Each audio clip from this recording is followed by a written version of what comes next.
So guys, welcome back to Tactical Trafford, and today we want to talk about the Matheus Fernandes issue. Of course, you know that Manchester United is in a bidding war with Spurs, and Manchester United is trying to get Matheus Fernandes for the longest. He has been our best alternative to Elliot Anderson, and of course, Manchester United will be looking to get our best alternative, because if Manchester United absolutely fumble this Matheus Fernandes deal, it is going to really harm us on the long run in the Premier League season. So of course, we all know that Manchester United is going to return to pre-season training by July 9th, and Manchester United, as it stands, we don't have any senior midfielders except from Messi Man. So of course, going into the pre-season, we are going to have only one senior midfielder, and this is the issues, because this is our most crucial position. Manchester United needs to get a midfielder as soon as possible, and not just one midfielder, because of course we know that we need two midfielders. We have been able to get Edison, we need two more. So definitely on today's video, we are going to try to sort of break down the whole situation and try to analyze it, because of course there has been a lot of news from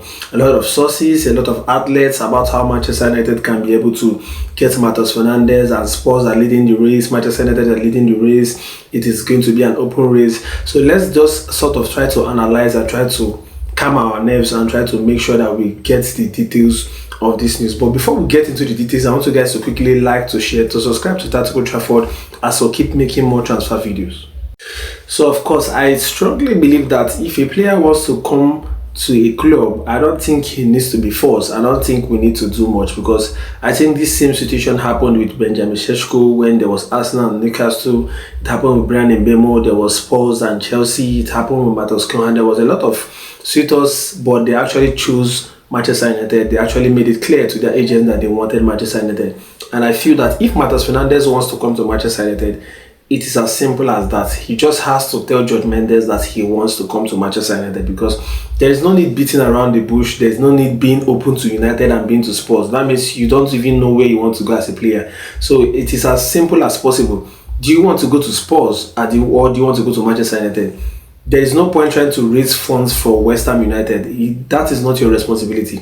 You just have to choose where you want to go, and of course the deal is going to get done, because I know that Manchester United are trying to, delay the deal, delay their bid, because the Premier League and the Championship is going to turn into a new financial year by June 30th. So of course, Manchester United is waiting closer to June 30th to make their bid, so that probably by the time they make their bid, West Ham will be forced to accept their bid. But this can only happen if maybe we are probably the only club going for Matheus Fernandes. But in this case, Spurs are ready to meet the asking price. So if Manchester United are not ready to pay the asking price, Spurs is going to pay the asking price, because of course this was the same amount of money they paid for Sandro Tonali that was rejected, £85 million, 70 plus 15, or 8 plus 5. So this is something that Manchester United needs to critically analyze, because of course we all know that the situation with Aurelien Tchouameni, Real Madrid are not opening the doors yet.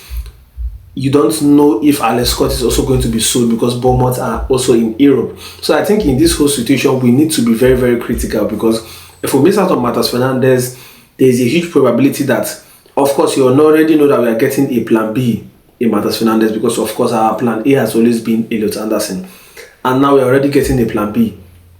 If we miss out on Matheus Fernandes, that means we are getting a plan C or D, and the plan C or D definitely cannot replicate the same results that the plan A or B would have of course replicated. So Manchester United needs to really think about the whole Matheus Fernandes issue critically, because I don't think you get any world-class winger or any manicure signing, just like Manchester United has always said, for less than £80 million or 80 million euros.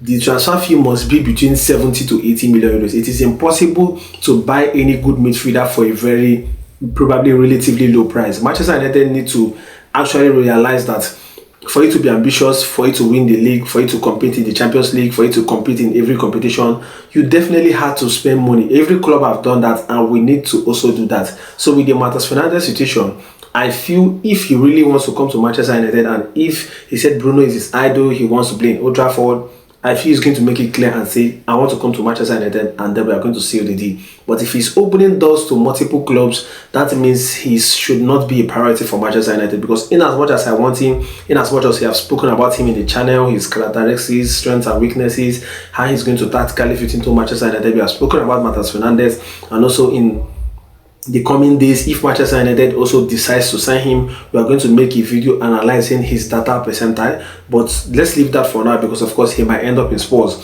So personally for me, I think the ball is in Matheus Fernandes' court. He has to decide, am I going to United or am I going to Spurs? Personally for me, there is nothing like the club that pays the best is going to get him, because of course Fabrizio reported that the club that is going to offer the best financial package, that is going to offer the best project, also including Champions League football, is going to get him. Spurs doesn't have Champions League football, we have Champions League football. They are going to offer more wages and more transfer fees, and you already know that Ineos are not going to offer the same kind of transfer fee. So Matheus Fernandes just quickly has to decide, and then we'll move on. But generally for me, it goes to Spurs. Then of course Manchester United are well on their right to move on, because we can't just consistently keep spending money every window on players that don't want to come to Manchester United. I personally feel that if Matheus Fernandes comes out to say, yes, I want to come to Manchester United, even though of course you know that he's not worth £85 million and the price is a bit inflated, we have to get our man, because we did the same for Benjamin Sesko. But if he's opening the doors for two clubs, that means he shouldn't be a priority for Manchester United.